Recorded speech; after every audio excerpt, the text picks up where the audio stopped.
You know what's been a lot of fun ever since Elon Musk put it into Twitter? The Community Notes feature. Here's how it works. Anybody can submit a community note, but it'll only show up underneath a tweet after enough users have given it a positive rating.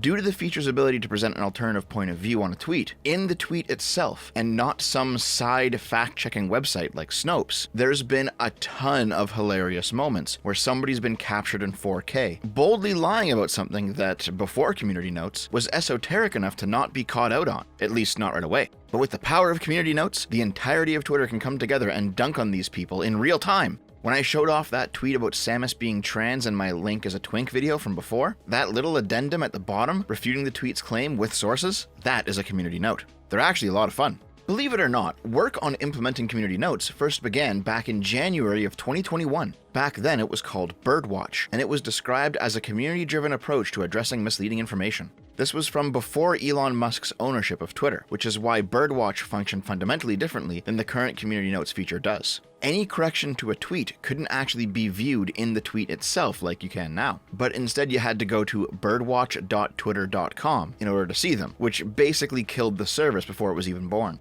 That URL still works though. Nowadays it takes you to the page where you can submit or vote on community notes that have not yet appeared underneath tweets. In late 2022, sometime after Elon Musk bought the platform, work on Birdwatch shifted to integrate the notes into the tweet itself, becoming the bundle of fun we know and love today. And there have been some truly great moments to come out of community notes. Let's check them out. When the White House claimed that seniors were getting the biggest increase in their Social Security checks in 10 years, they got fact-checked by Community Notes. It was happening because of a law that President Nixon signed in 1972 that automatically tied Social Security to the Consumer Price Index, not anything that Biden did. When those AI-generated images of Trump getting arrested in New York came out, and everyone thought it was finally going down, it was finally happening, Community Notes was on the scene to tell us that they were in fact AI images, and Trump was not actually fighting with cops in the streets. The account Trump War Room made fun of Ron DeSantis' lack of support, comparing a dead DeSantis booth with people at a Trump booth. Community Notes helpfully pointed out that the DeSantis picture was taken before that event even began, which is why no one was there.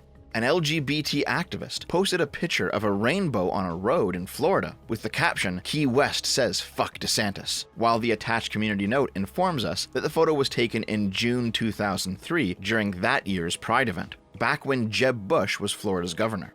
So clearly, when we're talking about political topics, it seems like community notes can actually be a useful feature. Whether it's time, brevity, or simply underhandedness, political Twitter tends to leave out information that hurts the case of the person making the post, and community notes is a great way for that context to be added back in. But sometimes a community note might appear in an unexpected place, like this sponsored tweet from Uber, for example. "When you drive with Uber, you're the boss. Hashtag Uber. Hashtag earn like a boss." Excuse me, Uber advertises earn like a boss, however in reality, Uber driver compensation averages $11.77 per hour. Imagine paying Twitter for a promoted tweet and then getting fact-checked on it. That's gotta be embarrassing. Or how about this? When a young politician named GOP Josh decided to promote his campaign on Twitter. "I'm an alpha, liberals fear me, the conservative crusader, voice for the future." It turns out that this photo of him is actually heavily photoshopped, and community notes contained the actual image. Oh my god. I think this has to be the most devastating fact check I've ever seen. Elon himself is not immune to getting fact-checked by community notes. It's happened several times. Elon claimed that Twitter is the biggest click driver on the internet, but Community Notes says that Twitter only drives 7% of web traffic referrals, while Facebook drives 74%. Elon claimed that the Wayback Machine is nepotistic because it scrubbed Taylor Lorenz's posts, and a relative of hers owned it. But Community Notes replied that the Wayback Machine is a non-profit with no owner, and the founder and chairman is not related to Taylor Lorenz at all. By the way, you can actually just ask the Wayback Machine to not archive your stuff, which is what Taylor Lorenz did, something that I went over in my video about her. When Elon talked about DeSantis' presidential bid launch, he made the claim that DeSantis set an all-time record for fundraising. Community Notes showed that both Trump and Biden actually outraised him back during the 2020 race. As funny as it's been to watch the owner of Twitter get slapped with a "no you," to Elon's credit, he hasn't removed the fact checks on his own stuff. Fact checkers have also come through on religious topics, though I never thought I'd see the day that the fedora-tipping atheist Reddit mod would make his return to the internet. Fact. I hate when tweets do that, by the way, just like put it all in caps. Fact. God has never made a single drop of alcohol. The earth has never produced a single drop of alcohol. 100% of all alcohol is manufactured by fallen men. Nothing good ever comes out of alcohol. As somebody who doesn't like alcohol, and I don't drink myself, I get the point here. But firstly, grapes ferment naturally on the vine. So much so that all fruit juice has a small amount of alcohol in it. Secondly, Jesus turned water into wine, you fucking moron. How in the hell can a Christian forget one of the most famous, most retold tales of Christ's feats on earth? There's the walking on water thing, the bread and fish thing, and the water into wine thing. Also, I do love how the source here is just listed as the Bible. And here's one from the other side of the aisle. Jesus didn't exist. There's no archaeological evidence of Jesus. And the community note says, it's universally accepted by historians that Jesus existed. He was baptized by John, and he was executed on the order of Pontius Pilate. What's in dispute is not the existence of Jesus, as many historians of the era have written about a Jesus in Judea leading a new religion. What is in dispute is whether or not he was the Son of God. Community notes have also been instrumental in providing context to crimes, which is actually a really big deal, considering it's a regular occurrence that Twitter videos go viral showing one side of a story and people lose their fucking minds over it, including me sometimes. For example, Andy No posted a story about a black woman failing to show up for work 47 times, getting fired, and then suing the company for racial discrimination. She won $11 million. The community notes provided added context. Her lawyers provided evidence of other employees doing what she did with little to no consequences. Moreover, the company she worked for, Equinox, admitted publicly to having a racial discrimination problem. Is this a case of Equinox actually being racist? Or were they doing the progressive self-flagellating thing of everyone is racist, we're guilty too, and it came back to bite them in the ass? Who knows? But what we do know is that Andy didn't put it in his tweet, and community notes had to. When this page from the George Floyd autopsy went re-viral back in May, showing that Floyd had no life-threatening injuries and a ton of drugs in his system, community notes stepped in to point out that the medical examiner testified at trial subdual, restraint, and neck compression was the main cause of Floyd's death, and that another page in the very same autopsy that this image was taken from concluded that Floyd's death was a homicide. Those are both true statements, but now we're starting to push on the edges of how much fact-checking can actually happen with this feature. This community note doesn't explain away the lethal amount of drugs in Floyd's system. Did those drugs just not matter? Was the medical examiner himself politically motivated? Who knows? The opinion I gave on this story back in the day is still the one that I stand by. George Floyd died of an overdose. The heart failure he experienced is consistent with fentanyl abuse, but the police absolutely helped him down that road and are at least partially responsible for how they treated him while he was overdosing. When this headline went viral, black man gets 70 years for spitting on the police, local communist dumbfuck replied with, people have gotten less time for killing children than he got for spitting on a pig. The community notes provide additional context. According to the Texas Penal Code, spitting on police is a third-degree felony that carries a penalty of up to 10 years in prison. However, Pearson, the man in question, was initially arrested for beating his girlfriend and was charged with 2 types of assaults and violation of a protective order. Leftoid Stop Simping for Black Abusers Challenge. Difficulty: impossible. Oh hey, it's Keith Olbermann. He's here making the claim that Hillary Clinton's electronic devices were never destroyed by a hammer during the email server scandal of 2016. Are you okay? You seem to have been hallucinating a lot lately. Community notes provided ample evidence that some of Hillary Clinton's devices were in fact destroyed by a hammer, including a source from Olbermann's former employer, CNN. I always wondered where this guy went after leaving mainstream media. I guess the answer is down the shitter. Nashville trans shooter Audrey Aiden Hale's autopsy report shows that the transphobic police officers used nearly 30 bullets to kill the 28-year-old trans person accused of the mass shooting in a Christian school. Now, I watched the whole video on the Tubcast with Lilith, where this person had shot up a school and then got themselves shot by the cops afterward. We talked a lot on that Tubcast about how leftoids were trying to whitewash the shooter's crimes because they were trans. There's no evidence that the police were transphobic. In fact, they simply seemed to be school shooter-phobic, and the community notes were quick to point this out. I love the look of a good ratio in the morning. It's at this point that the use of community notes ascended to the next level. Elijah Schaffer, a right-wing internet talking head, made this post. This is what conservatives did to a Target store who put up gay pride displays. Do you still think that right-wing extremism isn't a real problem? The video shows a destroyed Target store with people looting merchandise and sprinklers going off everywhere. This is in the context of the current right-wing boycotts of pro-Pride products and stores like Bud Light and Target. Schaefer made this tweet specifically to go viral in left-wing Twitter circles. The thing is, this video isn't actually of a Target destroyed by right-wing violence. It's a video of a Target destroyed during the Black Lives Matter riots of 2020, something that the Community Notes feature pointed out, and something that Schaefer himself obviously knew.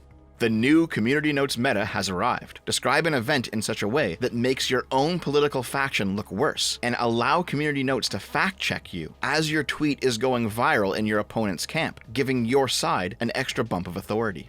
And then, some of the Community Notes are just weird and hilarious, like the guy who played through the demo of Final Fantasy XVI while eating a sandwich and claiming that the game just sucks, who got destroyed in the notes for turning on the Game Journal mode. Or when a kid was left suicidal after his mother's OnlyFans account was sent to him by his bullies. It turns out that story came out of a now-deleted Reddit post that included exactly zero proof of anything. Or when this guy made a weird post about AI art and got so fucking ratioed, he faked a car accident to get people to leave him alone, which immediately got fact-checked as a picture that he stole off the internet. Like, why would you do this? Or when this schizo poster made up a story about how Andrew Garfield's grandfather created the Garfield comic, and it was based off of his childhood cat named Lasagna, and the Community Note simply says, none of this is true. I think we've finally hit peak Community Notes, where one guy said, people on here be like, cigarettes are bad for you, source the FDA, and then the Community Note read, cigarettes are bad for you, source the FDA. The feature's a lot of fun and it's really useful, but it is also primarily used to troll people, which is why I love it so much. From leftoids to rightoids, to atheists, to Christ fags, to gamers, to tranners, everyone has slapped with and been slapped by the Community Notes feature. But when the new CEO of Twitter, Linda Yaccarino, took over the job from Elon Musk, a few choice Community Notes started silently disappearing. One tweet, with an attached video of somebody being arrested by the cops, said 3 Italian police brutally assaulted, pepper sprayed, and kicked an unarmed trans woman in Milan. Criminalizing and inciting violence against transgenderism has lethal consequences. The so-called gender ideology is used to justify government discrimination. The Community Notes pointed out that the trans person being arrested had been reported to the police after exposing their genitals to children and threatening to infect people with HIV. That note isn't on the tweet anymore.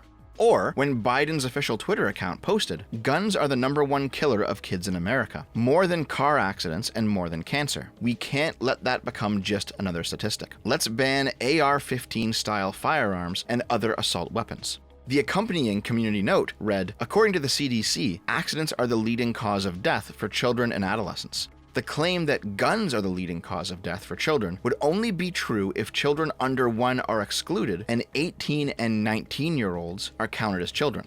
This one's actually pretty tame, and yet it's gone too. Or when Sadiq Khan, the mayor of London, posted on Twitter, this city was built by migrants, by refugees. In the face of hostile, draconian, and immoral immigration policies across Europe, we must all show more compassion towards those fleeing their country for a safer life. The Community Note read, the city of London was founded around the year 50 AD. It was built up over nearly 2,000 years by people we today call the English. It was not built by migrants or refugees, but by those native to the British Isles. And that one's gone too. Is it possible that these Community Notes are being removed because they go against the progressive narrative, seeing that Yaccarino herself is progressive-leaning? Maybe. Though it's also possible that they're being removed because they're inaccurate. Despite Community Notes coming from the wisdom of the crowd, that doesn't mean that they're factually accurate, only that they're popularly believed to be accurate. For example, the Community Note under Sadiq Khan's tweet actually isn't fully accurate. We know that London was founded as Londinium by the Roman Empire, who had invaded the British Isles. They're not the native people of that location, and it's not inaccurate to say that people foreign to Britain founded its current modern-day capital, and that initially it was at least partially built not by the indigenous population, but by Roman invaders. And there have been a couple Community Notes that have vanished for seemingly non-political reasons, making me think that accuracy might actually be the problem. There was a legendary streak of Community Notes on a thread of Keemstar's where he just kept getting fact-checked over and over. First, he claimed that Andrew Tate's return stream on Rumble peaked at over 432,000 viewers, making it one of the top 5 live streams ever in the history of the internet. Community Notes determined that that was a lie. It's not even in the top 40 when you look at YouTube and Twitch's history. Keemstar then claimed that he was only talking about English-speaking streamers and excluded all companies and special events. Community Notes determined that that was a lie, and listed off English streamers who had Andrew Tate beat. Keemstar then said, don't hate on Community Notes. It's best to have accurate information, and clearly I've been proven wrong that it's definitely not in the top 5. Good on him for taking the L. But this third tweet used to have a community note under it saying, still not true, he definitely hates Community Notes, which is pretty funny. It doesn't have that note anymore though. Keemstar replied to this saying, bro, what? And then that fourth tweet got a community note under it stating, Keemstar is once again not telling the truth. There are no community notes under the third tweet, which had been deleted. Okay, clearly somebody's fucking around with the feature, and it is really funny. If you can vote to remove a community note, just like you can vote to add one, and somebody organized a troll on Keemstar, that explains everything. But we've got to ask, what about those community notes that were being removed from political topics? Were they voted to be removed by the community, or were they removed by somebody at Twitter who put their thumb on the scales? Regardless of how they were removed, did they contain accurate fact-checking information and therefore were being removed to maintain a narrative? Or did they contain false information and were themselves propping up a false narrative? We just don't know. That's the problem with the post-truth world. It's easy to be skeptical of power, whether that's politicians or Twitter itself, and claim that anytime something fishy happens, that's evidence that people in power are crafting their narrative and suppressing the truth. At the same time, we also know that the average person is a retard, and something being popular doesn't necessarily make it true or good, even if you wrap it up in a community note.